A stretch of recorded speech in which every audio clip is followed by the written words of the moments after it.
Hi, my name is Walter Broussard. I want to welcome you to the video. I've done several and seems like I get so many calls about several things. I want to just start with a little bit of background about myself.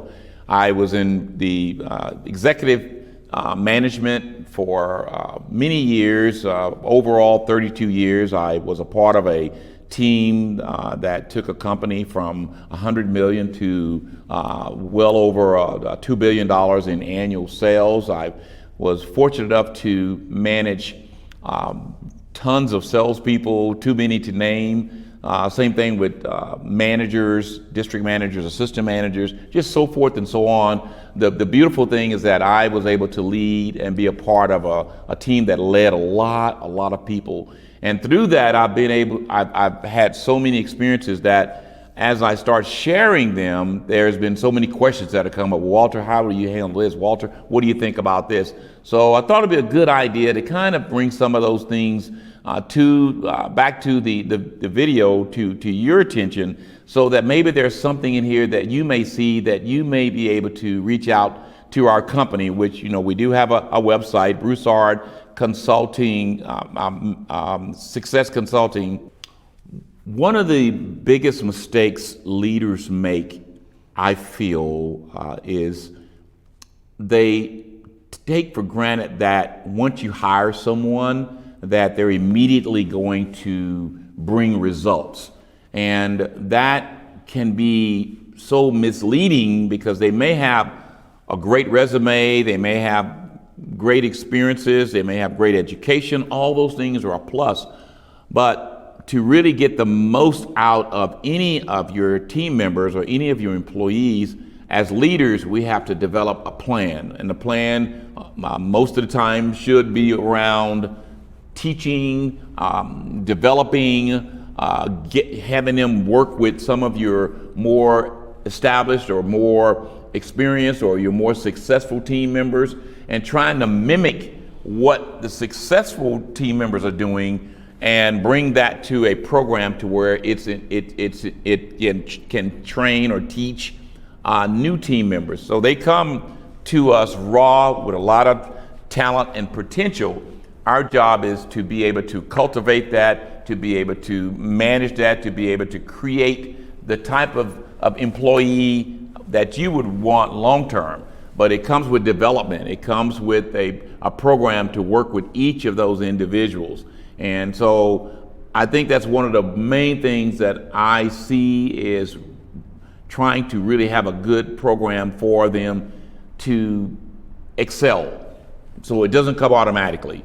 It takes development, it takes time, it takes a program, it takes a good structured program to work with every of your potential leaders. And the way you should look at that is if you have a good individual you bring into your organization, well, how do you get the most out of them? As I said earlier, you have to really set a plan and work with them. And I have been amazed that when you hire, you look for someone that really is better than the team members that you have, and then from there have them maybe mirror some of your best team members, and then try and for them to get the most out of themselves, which in turn will bring the best results back to your company.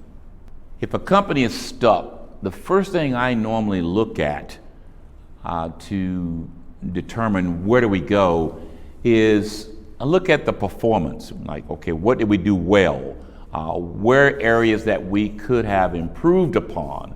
And once you determine the things you did well, and then you look at the things that you feel you could have done better, then you dissect that and you come up with a plan. Okay, we want to keep this going. We were doing great here. We want to keep that going. Now here's some opportunities. And then from there you build a plan. And once you build that plan, then you work with your team on how to get through that. And once you start working with them, once again, it's very important to know that you reward them. So small rewards, it may be a certificate, it may be a dinner for two, it may be a trip, what have you. Sometimes it's just recognition, but recognize them in small performances in order to work on the areas in which you feel you did not maximize on. The things you did well, once again, keep that going, give them high five, positives, great, love it, keep that positive going. And now let's work on these things and couple those two, you should see better performances. And that's what you want. So you don't want to lay off of the things that are going well, because it's important to keep that momentum going, get them to a certain point, keep that going, if not grow that. And then these areas where you feel like you should be improving, where you want to do is set a plan, and then you want to do it step by step in small increments. And what's important there is that the being able to recognize, being able to reward, being able to give them recognition, and then as you see small improvements, recognize those small improvements. That's going to help you get to the next level. Recognize, next level, recognize, next level, and before you know it, you'll be right. Those areas that you saw as concerns will then be, you'll work those through, and then you'll look for other opportunities. Some red flags to show you that your team is not aligned with where your goals are.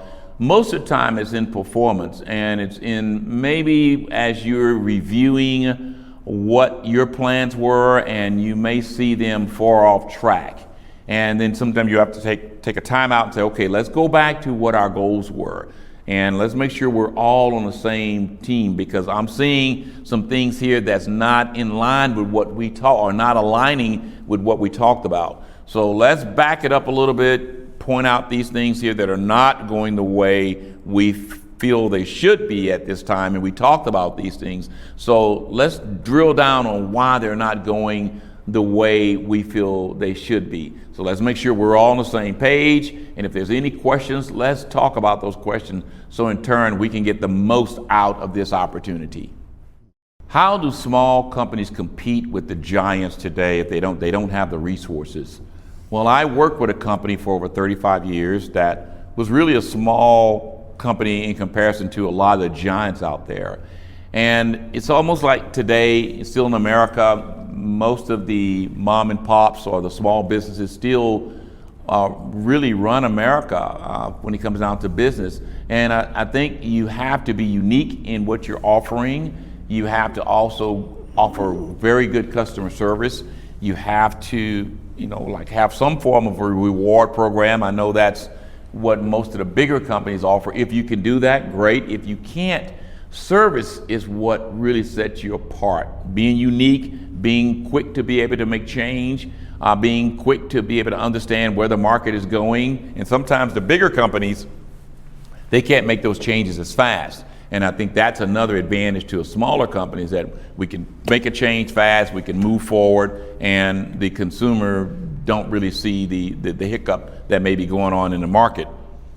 So as a small company, there's so many advantages, but I think the main one is that you can still touch your team, you can still make sure that they take care of their clients, that they offer very good service, and that word of mouth, I speak about that all the time, because it's important that as a small company, we build on those clients. We give them excellent service, and at the same time, they're going to recommend your services to their friends. And that's really how you grow your business. You keep that client happy, keep them going well, and then you get referrals from them, their friends, their family, their co-workers, and that's how you really grow your business. And so it may be small, but at the same time, if it's unique enough to where you offer those small things that are really big to consumers, like the customer care, remembering their name, talking to them about their future purchases, understanding if there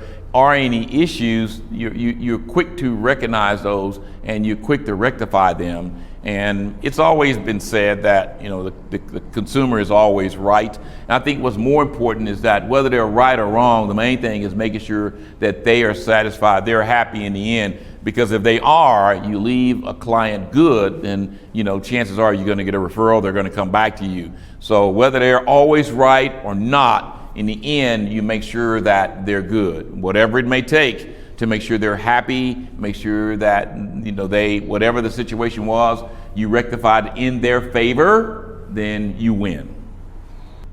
The one thing that a business can fix in the next 30 days to have the biggest impact is really meeting with your team, setting goals, and helping them to achieve those goals, seeing what the opportunities are in the marketplace, and then setting goals with rewards. Remember, a goal is one thing, but being able to reward, even if it's small rewards, even if it's just a certificate, even if it's a dinner, as I've said earlier, it's important to reward them for their performance. And I think the biggest opportunity we have is looking at what the potential is for your business, what the market share is, and then not being afraid as a business to be aggressive toward getting more market share. And you do that once again by working with your team, by setting goals with your team, by letting them know what their potentials are, not setting limits. And I think we do that a lot in business, is we set limits. Say, no, we can only go this far. No, we should go for as much as we can, and we should really reach very, very high. Set high goals, not once again that are attainable. You don't want to set it to where it's out of this water, but also you set it attainable goals, and then see how you're tracking. You may have to adjust them up if you are tracking well. Which, if you're staying in touch with your team, helping them to achieve those goals, for the most part, you're going to reach those goals, or you're going to really exceed those goals. So it's staying in touch with your team, understanding where they are, what their needs are, removing those obstacles, because as leaders, that's our job, is to remove obstacles. Once we remove those obstacles, they're able to move forward, and then we'll get the results in the end. They will get the results first. That's what's most important. We'll get the results second, and that's what you want. I would say in the next 30 days, the one thing that they can do is be in touch real closely with your team, set goals, work with them on their opportunities, train, teach, help them to overcome whatever the shortcoming they may have. And being there for your team is so important. Understanding what's going on with each individual, whether it's a sales team member or a manager or a district manager or executive, stand in touch with them to understand what they need. Once you find out their needs, helping them to get to the next level. The more people that you meet with and help or teach, and it's really, you train the trainer. So if you're able to train your direct reports, and they're able to train their direct, and so forth, so on, where you reach a lot of people, then by reaching more people, your chances of actually seeing impact in the next 30 days, 45 days, it's a lot greater. So it starts with yourself, and then down, and have them reach out to the branches and set goals, find out really what the opportunities are, what they need, remove those obstacles, and you'll see success. How do you help leaders that are overwhelmed, or that may see a goal or a opportunity as too big? They may just see it and say, well, that's way too much for me. So they are overwhelmed. And I would say that the thing you have to do is really break it down into the simplest form. And whether it's numbers, whether it's a deadline, try to break it down to where it's simple to digest, because business needs to be digestible. And if you're able to break it down to where they can absorb it, they are able to maneuver it, they're able to see how I can guide my company, my business, my team through. That's, once again, as leaders, that's our job, to make sure that we help them take something that may be too big, but to lower it to where it's digestible, to where they're able to see a way through it, and not necessarily the biggest mountain, but once again, you may be able to get them to the front of the mountain, and then from there, okay, we take small steps to get to the top of the mountain. Now, ultimately, we're going to get to the top of the mountain, so it's really up to us. How do we help them get there? But looking at it, it seems gigantic. Wow, how am I going to get there? Well, if you give them steps, small steps, and help them through those steps with conversations, they can get there. My approach when someone calls me and say, Walter, let me run something by you. When someone calls me and say, let me run something by you, my approach is I'm going to give them my very best information in regards to the topic they have. It's important that I look back deep in my journey, in my history, in my career, and help them with the knowledge I have about that topic. And I I've always given as much information as I can to help them through that situation or the importance, because once again, it's important for me to give you all that I know, all that I feel, everything I've learned about your question or about your, the thing that you're wanting to run past me. It's important that I give you everything I have in all the years that I've been in business so that you can have another view. And that's really what it is. You want another view. And I want to give that to you from my experiences over 40 years in the sales and over 30 years in executive management. I have a lot of things that I have experiences that I have went through, and I'm able to share them when people call. I'm able to give them good insight on things that I have experienced. So when I get a call, someone is asking me, how do I get the most out of my team? What is important is understanding really where your team is. That's first. Second thing is that you want to show them some of the opportunities that they may have. So it's almost like an evaluation. So I'm evaluating you. How do you get to the next level? So first, you know that they want to do better because once again, they're asking for assistance or help. And then from there, you want to give them step by step. How do I get from the point where I am right now? How do I get to the next step? Use your experiences. Use some of your top team members that are doing well. Help look at what they're doing well in comparison to the individual that may not be doing well, and what are the differences, and how are you able to convey, teach, help them to address those deficiencies. And a lot of it is just training and development and really helping and evaluations. I think that's so important too, because you want to evaluate team members quickly, because if I'm able to see an instance where you've done good, I want to say, great, here's things you've done well there, keep that up, congratulations. And then the things that you didn't do well, I want to point those out and say, here's some other options you may look at next time. Maybe you think about doing this, and that. How does that sound to you? Let's role play it. Give me an example of how you would do that, maybe using this approach. And sometimes just that, again, one-on-one, that acknowledgement that, that they did well in some areas, and then the acknowledgement that you want to work on some things. It's important that you sit and evaluate it. And it's really good when it just happened. And if it hasn't, just get them to give you an overview of what happened in that transaction and what are the things that you feel we could have done better.